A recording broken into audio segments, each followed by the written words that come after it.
A falsidade dessas diversas teorias tornar-se-á evidente quando considerarmos o ensinamento bíblico sobre esse assunto. O ensinamento bíblico. O que é um ensinamento bíblico? É quando você pega vários versículos, várias passagens bíblicas, organiza e chega a uma conclusão. Aí é um ensinamento bíblico. Quando eu isolo uma parte e digo, não, é isso e acabou, isso não é ensinamento bíblico, isso é uma imposição.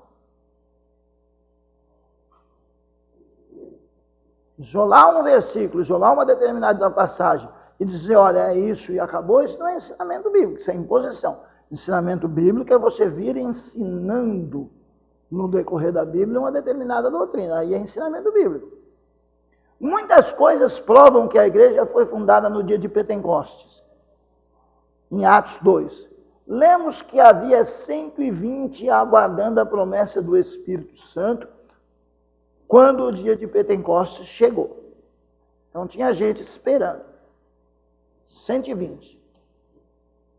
Entendemos como fundada o fato da igreja ser instituída, oficializada e inaugurada a sua existência, que aconteceu com o batismo. E nunca significando que os fundadores, no ato da inauguração, não fossem salvos. Eles já eram salvos. Pelo contrário, estavam ali porque já faziam parte do corpo de Cristo. Mas ainda não havia sido institucionalizado, oficializado, inaugurado. Eu não posso separar drasticamente o organismo da organização.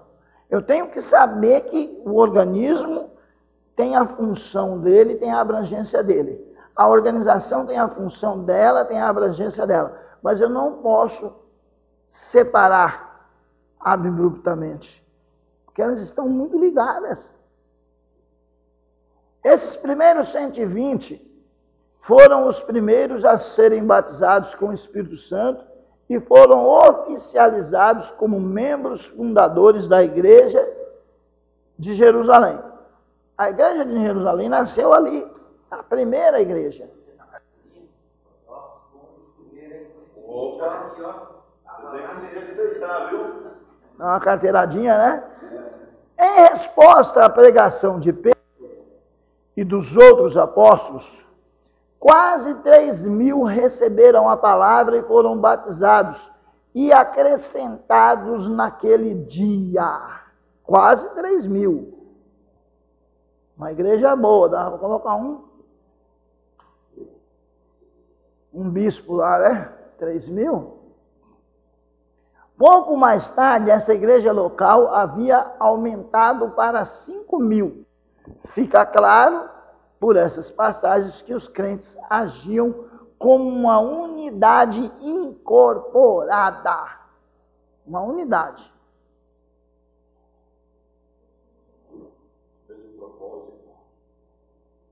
Tinha um padrão doutrinário definido.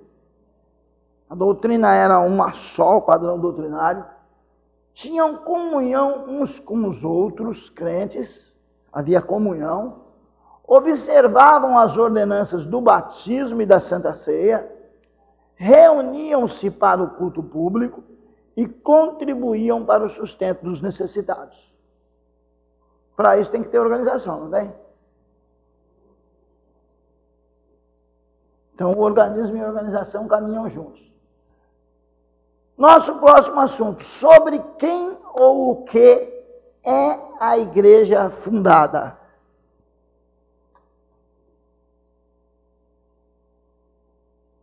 Sobre quem ou o que é a igreja fundada. A Igreja Católica Romana, com base em Mateus 16, 18, ensina que Pedro é a pedra sobre a qual a igreja foi edificada, é edificada. Esse é o ensino católico. Entretanto, está equivocada quanto à interpretação. O significado real dessa passagem é que Cristo edificará a sua igreja sobre a verdade da confissão feita por Pedro e os demais discípulos. Isto é, que Jesus Cristo é o Filho de Deus. A igreja, ela não está fundada sobre Pedro. Ela está fundada sobre a verdade que ele falou. E o que ele falou? Ele falou que Jesus Cristo é o Filho do Deus vivo. A igreja está fundada sobre essa verdade. Qual é o fundamento da igreja? É Jesus Cristo.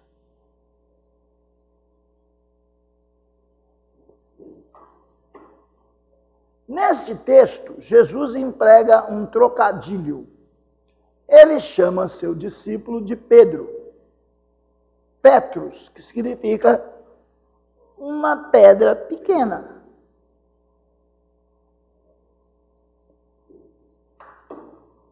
A seguir ele diz sobre esta pedra, e agora Petra, que significa uma grande rocha maciça, um rochedo, edificarei a minha igreja. Isto é, sobre a confissão feita por Pedro. Se a igreja tivesse sido edificada por Pedro, sobre Pedro, a coisa seria perigosa. Porque nessa mesma passagem, o adversário não se irandou com Pedro porque Jesus não deixou. Então a igreja não pode de forma nenhuma ter sido fundada sobre Pedro, porque Pedro era um homem com limitações. Na mesma passagem ele deu uma vacilada, o adversário quis usar a boca dele. Quis usar não, usou a boca dele. Usou a boca dele e Jesus repreendeu. Para quem conhece a passagem. Não há dúvida que se trata da pessoa de Jesus Cristo, que é a pedra. Isto é, o único e grande alicerce da igreja. 1 Coríntios capítulo 3, versículo 11, por favor.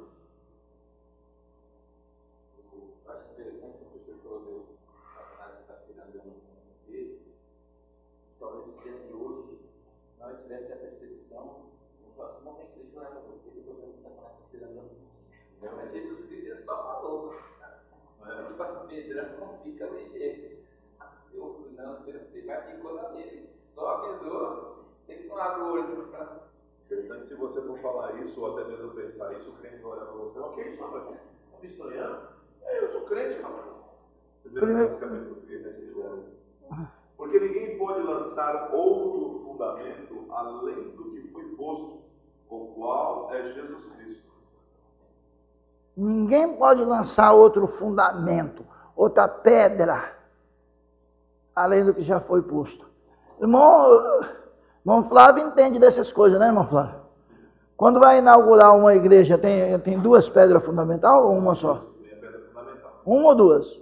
São uma pedra só. Uma pedra só, não pode pôr outra. É uma pedra fundamental. A pedra fundamental é Cristo. Pedro declara que Jesus é a pedra viva, eleita e preciosa, a pedra que os edificadores reprovaram. A pedra viva, eleita e preciosa é Cristo. Nós somos pedrinhas. Somos pedrinhas que compõem esse edifício chamado igreja. Ele quis dizer para Pedro assim, ó, Pedro, tu és certo, tu és pedra pequena. Sobre essa pedra pequena, não é grande não, pedra pequena, eu vou filmar. A pedra grande, que é a sua afirmação. Sobre a pedra grande, que é a sua afirmação, sobre você não dá não. Tu é pequeno. Me faz de novo, tu é pequeno, viu? Não vai crescer não. Pedro e os demais discípulos são pedras vivas, como parte da estrutura da casa espiritual, a igreja que Deus está edificando. 1 Pedro, capítulo 2, versículo 5, por favor.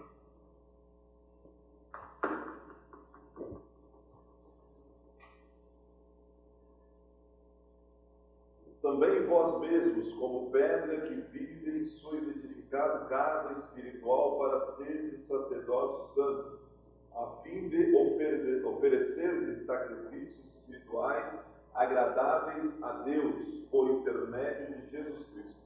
Então nós também somos pedras, só que a principal é Jesus Cristo, nós somos pedrinhas.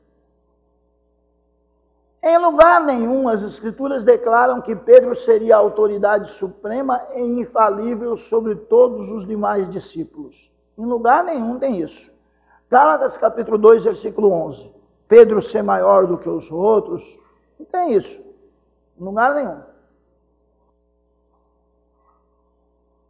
Gálatas 2:11, por favor. Quando, porém, Cefas, Pedro, veio a Antioquia, insistir-lhe na cara, porque era reticência. Ué, como é que ele era o principal, se Paulo chamou a atenção dele? Quem é que pode chamar a atenção do principal, do líder? Vê como ele não tinha autoridade sobre os outros? Se tivesse, não teria sido chamado a atenção. Nem está dito também na Bíblia que Pedro teria sucessores infalíveis, representantes de Cristo e cabeças da igreja. Ou seja, papas. Não tem papa. Nem no Antigo, nem no Novo Testamento, nem em lugar nenhum da Bíblia não tem papa. Papa O papado tornou-se uma instituição, tá? À parte. O papado tornou-se uma instituição à parte que nunca existiu e nem existe na Bíblia. Tá? A maneira da fundação, como ela foi fundada, de que maneira?